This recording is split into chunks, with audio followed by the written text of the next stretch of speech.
Hey guys, how well does W5 work as a maintenance wheel cleaner? Also, does it foam well in the IK? So I will say that W5 does foam well in the IK. Mm-hmm. A little goes a long way. Pretty much any one of those iron removers, that's W5, right? Mm-hmm. We're talking about W5. W6. Yeah, or W6. What's W5? W5 Citrus All-Purpose, which foams Citrus, very well in the IK. Works just fine. Well, so same concept applies then. So W6 foams, don't put a whole lot in there because it will foam and it puts on quite the show.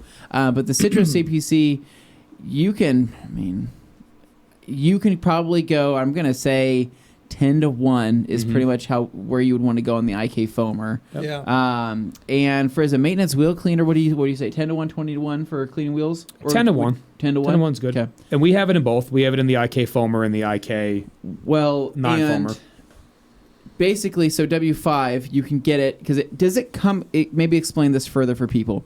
In the larger gallon or the 5 liter sizes, right? Is that a concentrate or is that a ready to use? Is out of the bottle a concentrate? Is it ready to use? Are they all ready to use? Great question. It's all the same. Okay. And where we lose it in America is the term neat.